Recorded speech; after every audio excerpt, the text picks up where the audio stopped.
Hi everyone, welcome back. Last week I talked about auditory processing disorder. Today I want to talk about auditory processing disorder and how that is connected to executive functioning, because so often parents get a diagnosis and they find out a child has poor auditory processing or poor executive functioning, but there's not a whole lot of talk about how the two are connected. So I want to go through that and talk about also how the inner ear and the auditory cortex, so like the auditory system in the brain, are so connected, intimately connected in terms of learning. So first I want to tell you about Luke. So Luke was a client of mine several years ago.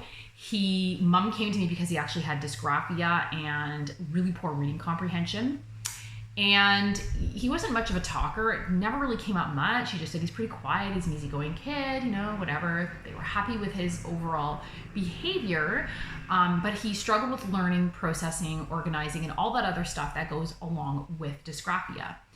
And once he went through my 6-month program, the Full Potential Formula, and we really worked on not only nutrition and gut healing, but the different exercises and processes that really improve auditory processing, he absolutely soared. His handwriting improved. He was able to get down on paper what he was wanting to say very easily. And he was also, a lot more expressive at home. And his parents were blown away. This kid was 13 years old, and they couldn't believe how chatty this child was, who they thought it was just his personality that he was quiet. Turns out he had a lot to say, but before he couldn't quite put his thoughts into words. It was just too much work, and he just kind of shut down and didn't say a whole lot. So needless to say, Luke made amazing gains and so forth.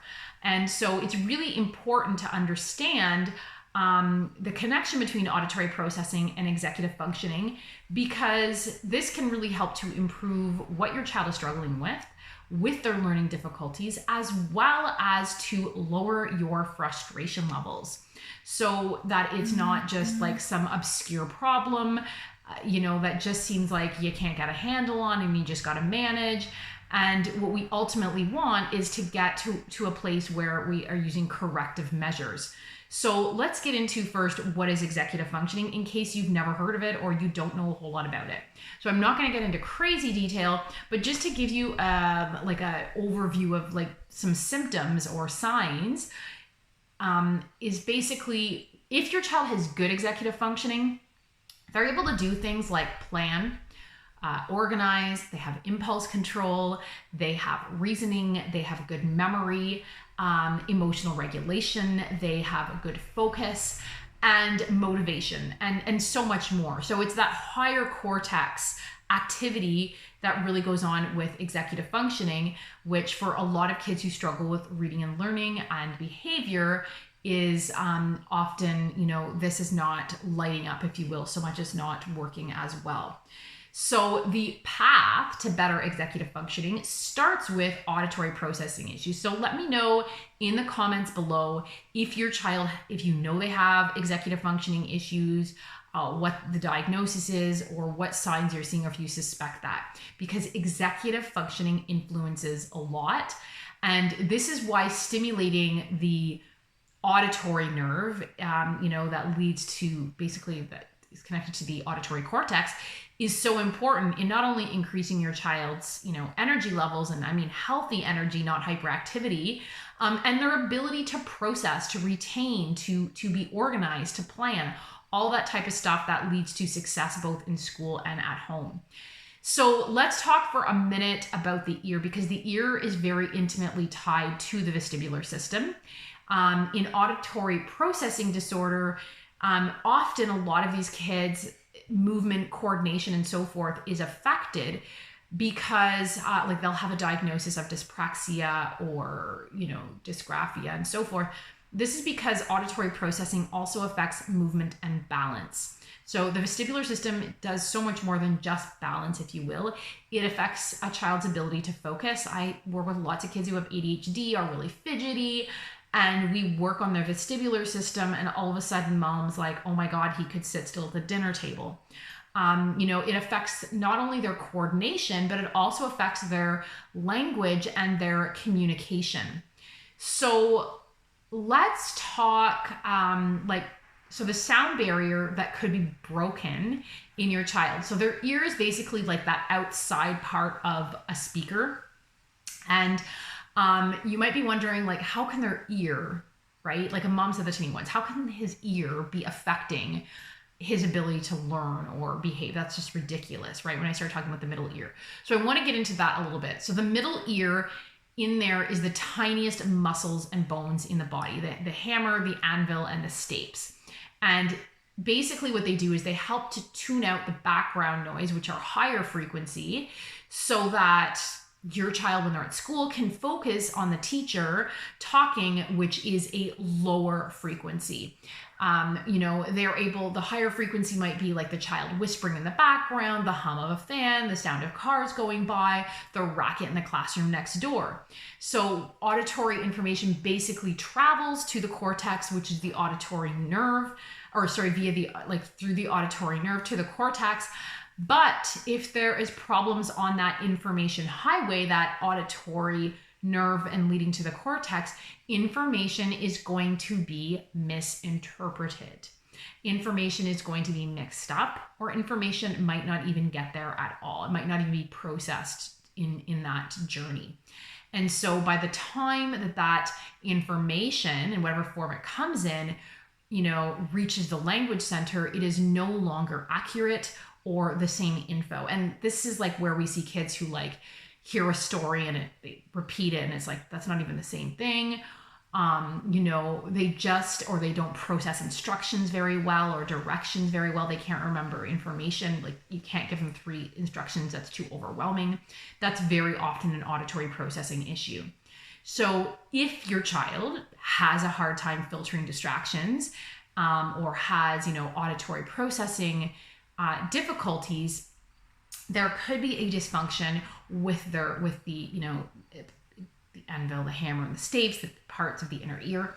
It could be connected to the auditory nerve and the auditory cortex and so forth. So there's different areas where this breakdown can occur.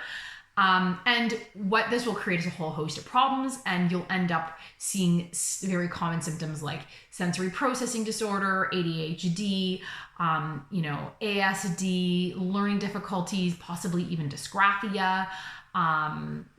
It's just like very large in terms of what it affects when it comes to executive functioning and auditory processing. And basically what happens when there's this breakdown is it leads to your child feeling distracted almost because they're overloaded from this sensory information. And I see a lot of parents who are really in tune with their child who will say, like, he's ADHD, but it seems to be more that he's really, aware of the sound of the train going by and I don't even notice it. So they're just so bombarded. And imagine how that would be if you're in your office, you're trying to work, and yet all of a sudden you're really aware of your coworker who's typing, and you're aware of the sound over here of, I don't know, somebody running water, and all of a sudden everything is the same level of sound that it's really hard to focus on what you're doing. And basically learning difficulties is, it's not what the ear is hearing, right? I talked about, I think last week, the difference between hearing and listening. But the brain is having a hard time listening or processing the auditory stimulus coming through the auditory nerve that eventually reaches the cortex. So basically, by the time it reaches the language center, it's no longer the same information. So you have a child who can't tune out background noises, has poor focus, has a really hard time getting the information the teacher's talking about. If they have poor executive functioning, they have a hard time classifying or organizing their ideas, maybe even with impulse control and all that type of stuff. And basically the brain has difficulty processing all of these messages correctly. And auditory processing is often the culprit in this situation. So obviously, my big thing is addressing the root cause of these issues. It must, to me, form the basis of any real protocol. Number one with auditory processing is nutrition, and people always think, what? But nutrition is huge. I'm going to get more into that in the coming weeks though. And exercises to retrain the auditory cortex and the auditory system and so forth. So basically, in order to correct or improve them, it's really helpful to know what's going on, first of all, with your child. And I'm not saying you have to pay thousands of dollars for a diagnosis. I was just talking to a mom today who said, I'm not going to pay thousands of dollars for a diagnosis. I could put my hand in the fire and be pretty darn certain that she said I'd be willing to bet that, this is going on, and she wanted to put her money into kind of interventions and so forth. So if that sounds like your child, if your child struggles with executive functioning or auditory processing, please let me know in the comments below what you're seeing, what you've done to kind of help them through this. Maybe that'll help other parents out. And if you enjoyed this video, please share, and I will post a link in the comments below that will lead to I guess you could call it a guide or a booklet that will help you with exercises, getting started exercises, a free starter kit basically, to help improve auditory processing, improve focus, and so forth. So thanks for watching.